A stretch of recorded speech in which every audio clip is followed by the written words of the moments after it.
नमस्कार मित्रांनो, प्रत्येक ठिकाणचे काही रीतिरिवाज असतात. अशाच प्रकारे गुजराती लोकांचे सुद्धा वेगवेगळे रीतिरिवाज पद्धती असतात आणि या मागचं कारण जर तुम्हाला समजलं तर तुम्ही सुद्धा थक्क होऊन जाल. माझं नाव अमृता आहे आणि ग्रॅज्युएशन पूर्ण झाल्यानंतर मी पूर्णपणे रिकामटेकडी होती. माझ्याकडे करण्यासारखं असं काहीच काम नव्हतं. घरात 2 वहिनी होत्या आणि घरातील सर्व कामं त्या दोघीच करायच्या आणि म्हणून मोकळा वेळ जाण्यासाठी मी इंटरनेटचा वापर करायला सुरुवात केली. मी माझा फेसबुकवर अकाउंट सुरू केला आणि तिथेच माझी मैत्री एका गुजराती मुलासोबत रजत सोबत झाली. मी ऐकलं होतं की हे गुजराती लोक खूपच पैसेवाले असतात आणि त्यांचे रीतिरिवाज सुद्धा आपल्यापेक्षा खूप वेगळे असतात. रजत हा गुजरातचा होता व त्याची तिकडे सोन्याची 3 दुकानं होती. 3 दुकान असल्यामुळे वेगवेगळ्या प्रकारच्या लोकांसोबत रजतचा नेहमी संबंध यायचा व त्यामुळेच त्याला मराठी भाषा खूप छान प्रकारे येत होती. फेसबुकवर सुरू झालेली ही आमची मैत्री हळूहळू व्हॉट्सअपच्या चॅटिंगवर आली होती. रजत हा खूप चांगल्या स्वभावाचा मुलगा होता. तो माझ्यासोबत नेहमी चांगल्या प्रकारे बोलायचा आणि त्यामुळेच माझ्या मनात त्याच्याविषयी कुठेतरी जागा निर्माण झाली होती.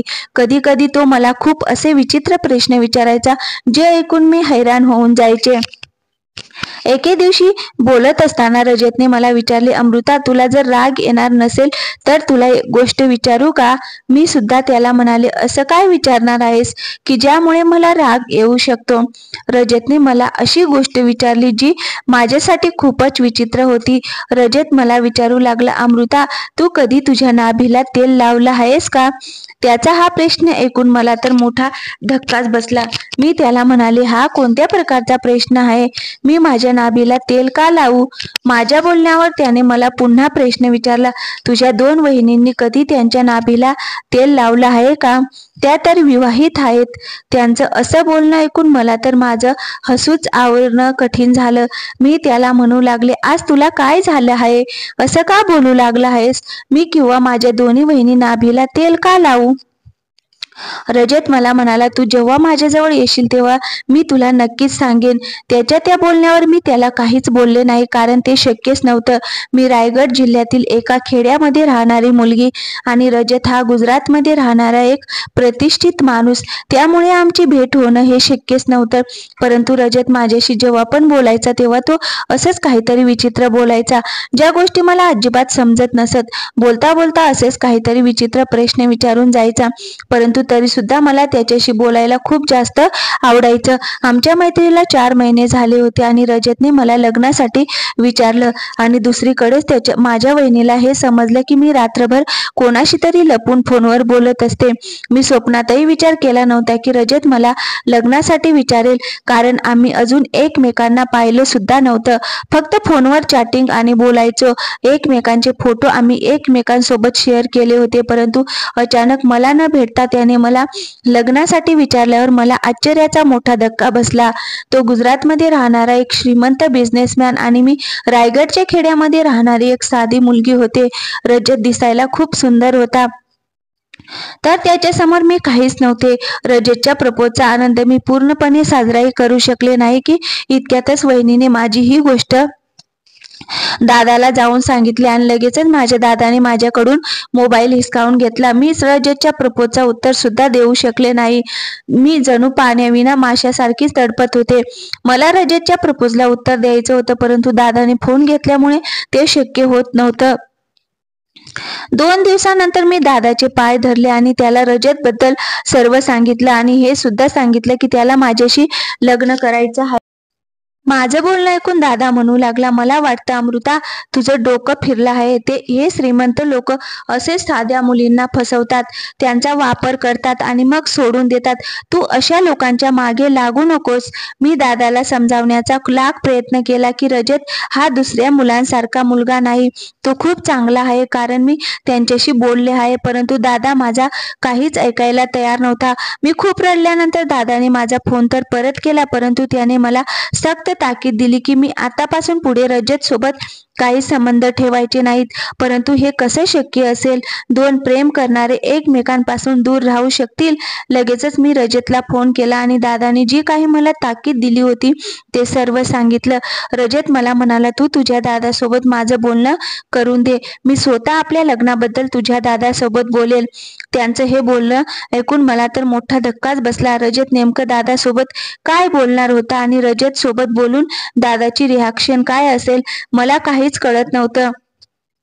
रजतच्या खूप बोलण्यानंतर मी दादाचं रजत सोबत बोलणं करून दिलं. रजतने दादावर कोणता मंत्र फिरवला माहिती नाही, परंतु त्याच्यासोबत बोलल्यानंतर दादा आमच्या लग्नाला तयार झाला. रजत काही दिवसांसाठी रायगडमध्ये आला व आमचं कोर्ट मॅरेज झालं. दादाने मला स्पष्ट शब्दात सांगितलं की मी हा जो काही निर्णय घेतला आहे तो फक्त तुझ्यामुळे घेतला आहे. त्यामुळे जे काही घडेल त्याची पूर्णपणे जबाबदारी तुझीच असेल. मी दादाला सांगितलं, माझं रजतवर पूर्णपणे विश्वास आहे. मी जो निर्णय घेतला आहे तो योग्यच आहे याची मला खात्री आहे. माझ्या लग्नाबद्दल जेव्हा माझ्या मैत्रिणीला समजलं तेव्हा ती मला म्हणू लागली की तू एका श्रीमंत गुजराती सोबत लग्न केलं आहेस, ही खूप मोठी चूक केली आहेस. तुला माहित नाही का, हे श्रीमंत बिझनेसमॅन मुलींना असंच वापरतात आणि सोडून देतात. परंतु मी तिचं काहीच ऐकलं नाही. मी आता फक्त आमच्या नवीन आयुष्याची स्वप्न रंगवत बसले होते. लग्न झाल्यानंतर रजत पुन्हा गुजरातला निघून गेला. तो मला म्हणाला की मी लवकरच तुला गुजरातला बोलवून घेईल. लग्नानंतरची आजची आमची पहिली रात्र होती व मी रजत सोबत व्हिडिओ कॉलवर पहिल्यांदाच बोलत होते. यापूर्वी आम्ही कधीच व्हिडिओ कॉलवर बोललो नव्हतो. फक्त चॅटिंग किंवा व्हॉइस कॉलवर आमचं बोलणं होत असे. रजत व्हिडिओ कॉलवर माझ्यासोबत खूपच प्रेमाने बोलत होता व त्यानंतर त्याने मला एक विचित्र असा प्रश्न विचारला. तो म्हणाला, अमृता, मला तुझी नाभी बघायची आहे. त्याचं हे बोलणं ऐकून मला तर खूपच लाज वाटू लागली. आमचं लग्न झालं होतं हे खरं आहे, परंतु असं त्याला माझं पोट दाखवणं हे मला खूप विचित्र वाटत होतं. रजत म्हणू लागला, अमृता, याच्यामध्ये लाजण्यासारखं काय आहे? आता तू माझी बायको झाली आहेस आणि मी तुला फक्त तुझी नाभी दाखवायला सांगितलं आहे. जर तू माझ्याजवळ असतील तर आज मी तुझ्या नाभीला स्वतःहून तेल लावलं असतं, परंतु आज मी तुझ्यासोबत नाही, त्यामुळे तू हे काम स्वतः तुझ्या हाताने कर. मी आश्चर्याने त्याला विचारलं, रजत, हे नाभीला तेल लावण्याचा काय विषय आहे? तू नेहमी त्याबद्दल माझ्याशी बोलत असतोस. रजत म्हणू लागला, जेव्हा तू इकडे येशील तेव्हा मी स्वतः तुझ्या नाभीला तेल लावून तुला सर्व काही सांगेन. मी गुजराती बायका त्यांच्या नवऱ्याला भेटण्यापूर्वी त्यांच्या नाभीला तेल का लावतात? त्यांचं हे बोलणं ऐकून मला तर खूपच लाज वाटू लागली. मी विषय बदलण्यासाठी त्याला म्हणाले की मी तर गुजराती बाई नाहीये. तेव्हा रजत मला म्हणू लागला, आता माझ्यासोबत लग्न झालं आहे, त्यामुळे तू माझी बायको म्हणजे एक गुजराती झाली आहेस. लग्न झाल्यानंतर आमचा असंच व्हिडिओ कॉलवर बोलणं होत असे. लग्नाच्या 10 ते 12 दिवसानंतर रजत मला त्याच्यासोबत गुजरातला घेऊन गेला. परंतु आता रजतचं वागणं खूपच बदललं होतं. मी गुजरातला आल्यानंतर एकाएकी असं रजतचं बदललेलं वागणं पाहून मी तर हैराणच झाले. मला वाटू लागलं मी ज्याच्याशी लग्न केलं, ज्याच्यासोबत व्हिडिओ कॉलवर बोलायचे, हा तो रजत नाहीच आहे, हा कोणीतरी वेगळाच आहे.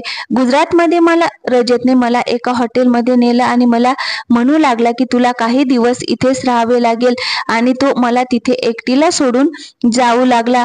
तो जात आहे हे पाहून मला खूपच वाईट वाटत होतं, कारण या नवीन शहरात माझ्या ओळखीचं असं कोणीच नव्हतं. एकटीला असं हॉटेलमध्ये राहणं माझ्यासाठी अशक्य गोष्ट होती. मी रजतला विचारलं की तू माझ्यासोबत अशा प्रकारे का वागत आहेस आणि मी या हॉटेलमध्ये एकटीच कशी राहणार? मी खूप रडत होते. तेव्हा रजत मला म्हणाला, रडण्याची काहीच गरज नाही, मी तुला भेटायला रात्री परत येईल. रजत खूपच घाईत होता व तो माझ्यासोबत जास्त वेळ थांबला सुद्धा नाही व ताबडतोब तिथून निघून गेला. त्याने मला सांगितलं, मला जे काही खायचं असेल किंवा प्यायचं असेल ते हॉटेलमधून ऑर्डर कर. रजत गेल्यानंतर मला खूपच वाईट वाटत होतं. मी सारखीच रडत होते. मला माझ्या दादाची आठवण येऊ लागली. मला दादाचं ते म्हणणं आठवलं की श्रीमंत लोकांचा काहीच भरोसा नाही. परंतु आता रडून काहीच फायदा होणार नव्हता, कारण मी माझं सर्व घरदार सोडून इकडे गुजरातला आले होते. रात्री 2 वाजता रजत हॉटेलमध्ये परत आला आणि त्याच्या हातात एक तेलाची बॉटल होती. माझ्याजवळ बसून तो मला म्हणू लागला, अमृता, आज तू मला काहीच विचारायचं नाही आणि मी पण तुझ्या कुठल्याही प्रश्नांचे उत्तर देणार नाही. जेव्हा वेळ येईल तेव्हा मी तुला सर्व सत्य सांगून टाकेल. हे तेल घे आणि तुझ्या नाभीला लाव. मी त्याच्या हातातून तेलाची बॉटल घेतली, परंतु ते तेल माझ्या नाभीला लावण्याचा माझा कोणताही हेतू नव्हता. रजत मला अजूनही त्याच्या घरी घेऊन गेला नव्हता. त्याला माझ्याकडून नक्की काय हवं आहे हेच मला कळत नव्हतं.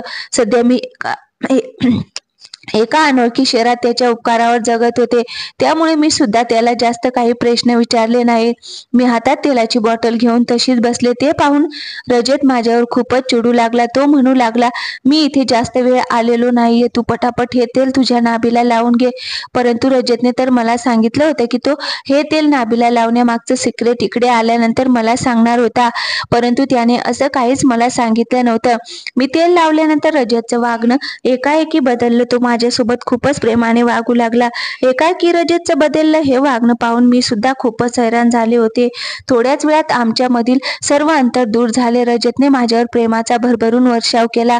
रजतच्या प्रेमाने मी पूर्णपणे संतुष्ट सुद्धा झाले नव्हते की इतक्यातच रजतला पुन्हा जाण्याची वार्ता करू लागला आणि मध्यरात्रीच तो हॉटेलमधून निघून गेला. रजतने सांगितले की तो आता 2 दिवसानंतर येणार आहे. हे ऐकून मला खूपच टेन्शन येऊ लागलं होतं.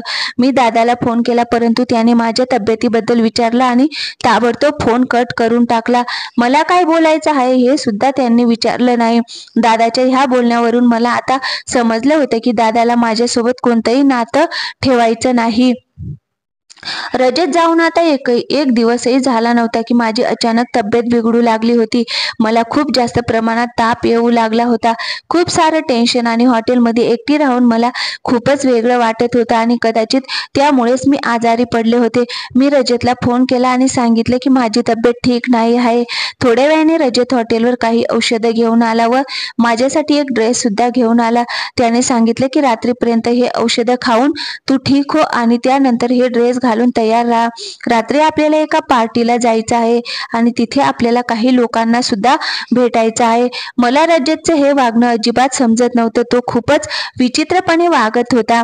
त्याला नक्की काय हवं आहे हेच मला कळत नव्हतं. ज्या प्रेमासाठी मी इथे आले होते ते सर्व खोटं असल्याचं आता मला समजू लागलं होतं. माझी तब्येत भयंकर खराब होती, परंतु रजतला याची काहीच काळजी नव्हती. त्याला फक्त पार्टीला जायची चिंता होती.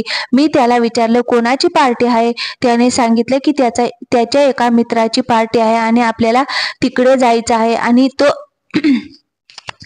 तिथून निघून गेला. मी विचार केला, ठीक आहे, याची बायको म्हणून मी आता कोणाला भेटणार तरी आहे. संध्याकाळपर्यंत माझी तब्येत बऱ्यापैकी ठीक झाली होती. मी रजतने आणलेला ड्रेस घालून तयार झाले. रजतने काही सोन्याचे दागिने सुद्धा आणले होते. ते दागिने घालून मी नटून थटून तयार रजतची वाट पाहत होते. थोड्या वेळाने रजत हॉटेलवर आला व त्यानंतर आम्ही त्याच्या मित्राच्या पार्टीमध्ये गेलो. पार्टीमध्ये एक विचित्र अशी घटना माझ्यासोबत घडली. रजत माझी ओळख त्याच्या मित्रांसोबत बायको म्हणून न करता एक महाराष्ट्रातील मैत्रीण म्हणून अशी करत होता आणि आमचं लग्न झालं आहे असं त्याने कोणालाही सांगितलं नाही. मला रजतचं हे वागणं खूपच विचित्र वाटत होतं. तो माझी ओळख त्याच्या मित्रांना बायको म्हणून न करता मैत्रीण म्हणून का करत होता? आमचे लग्न झाले आहे असं त्याने कुठल्याही मित्राला सांगितलं नाही. जेव्हा आम्ही नवरा बायकोला भेटायला गेलो तेव्हा तो नवऱ्यासोबत बोलण्यात व्यस्त झाला व मी इकडे एकटीच पडले होते. मी नवरीसोबत बसले होते आणि मला हे पाहून आश्चर्याचा धक्काच बसला की त्या नवरीच्या तिच्या मैत्रिणीने एक तेलाची बॉटल आणून दिली आणि गुजरातीमध्ये काहीतरी बोलून ती तिथून निघून गेली. ती काय बोलली ते मला काहीच कळालं नाही, परंतु त्याच्या हावभावावरून एवढं नक्की कळालं की या गुजराती बायका रात्री झोपण्यापूर्वी हा तेल नक्कीच त्यांच्या नाभीवर लावतात. परंतु काय हे अजूनही मला कळलं नव्हतं आणि कोणाला विचारूही शकत नव्हते, कारण इथे असणारे सर्व लोक हे गुजराती होते आणि न जाणे या मागचं कारण काय असेल मला माहिती नव्हतं. त्यामुळे मी कोणालाही विचारणं योग्य समजलं नाही. काही वेळानंतर आम्ही पुन्हा हॉटेलवर परत आलो. मी खूप नाराज होते, कारण रजतने त्याच्या मित्रांसोबत माझी ओळख त्याची बायको न करता एक मैत्रीण म्हणून केली होती. हॉटेलमध्ये आल्यानंतर तो माझ्यासोबत खूप प्रेमाने वागू लागला, परंतु त्याला कळलं होतं की मी खूपच नाराज झाले आहे. रजतने तेलाची बॉटल हातात घेतली आणि तो मला म्हणाला, मी तुझा मूड लगेच ठीक करतो. असं म्हणत तो स्वतः माझ्या नाभीला तेल लावू लागला. रजत तेल लावतच होता की इतक्यातच हॉटेलचा दरवाजा कोणीतरी तरी वाजवला. रजतने दरवाजा उघडला तर समोरील माणसं पाहून माझ्या पायाखालची जमीन सरकून गेली. दरवाजावर खूप सारे पोलीस होते व ते रजतला व मला पकडून पोलीस स्टेशनला घेऊन गेले. ते आम्हाला का घेऊन चालले आहेत मला काहीच कळत नव्हतं. मी खूप जास्त घाबरली होती, कारण यापूर्वी पोलीस स्टेशनचा आणि माझा कधी संबंध आला नव्हता. माझ्या डोळ्यातून सारखं पाणी वाहत होतं. मला माझ्या दादाची, घरच्यांची खूप जास्त प्रमाणात आठवण येत होती. मी विचार करत होते की मी परप्रांतीय माणसाच्या प्रेमात पडून खूप मोठी चूक केली आहे. पोलीस स्टेशनमध्ये गेल्यानंतर माझ्यासाठी एक मराठी बोलणाऱ्या पोलिसाची व्यवस्था करण्यात आली. त्याने मला एक अशी गोष्ट सांगितली जी ऐकून मला आश्चर्याचा मोठा धक्काच बसला. रजतच्या वडिलांनी रजतवर चोरीचा आरोप केला होता. त्यांनी आरोप केला होता की त्यांच्याच मुलाने त्यांच्या दुकानातून खूप सारे सोन्याचे दागिने चोरले आहेत आणि सर्व दागिने माझ्या सामानामधून पोलिसांना सापडले होते. आणि हे तेच दागिने होते जे रजतने पार्टीमध्ये जाण्यासाठी माझ्यासाठी आणले होते. मला काही समजत नव्हतं. रजतचं स्वतःचं सोन्याचं दुकान होतं, मग त्याला स्वतःच्या दुकानातून दागिने चोरण्याची गरज का पडली? हे सर्व काय होतं मला काहीच कळत नव्हतं. थोडा वेळ पोलिसांनी चौकशी केल्यानंतर त्यांनी आम्हाला सोडून दिलं. रजत खूपच चिडलेला होता. मी सुद्धा खूप रागात होते. मी त्याला विचारले, हा सर्व काय प्रकार आहे? तेव्हा रजत म्हणू लागला, हे सर्व तुझ्यामुळेच घडलं आहे.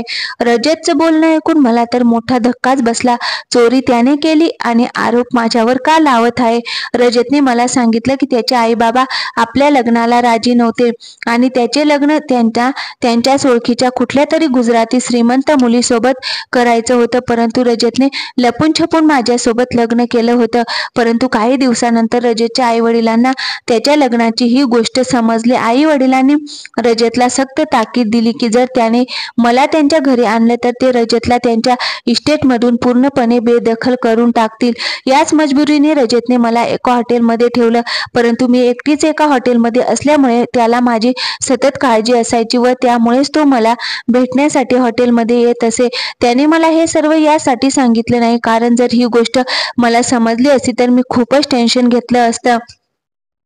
मी आजारी होते. हे सर्व ऐकल्यानंतर त्याने विचार केला की जर त्याने मला बाहेर फिरण्यासाठी घेऊन गेला तर थोडं मला बरं वाटेल व माझी तब्येत सुधारेल, आणि म्हणूनच तो मला त्याच्या मित्राच्या लग्नात घेऊन गेला.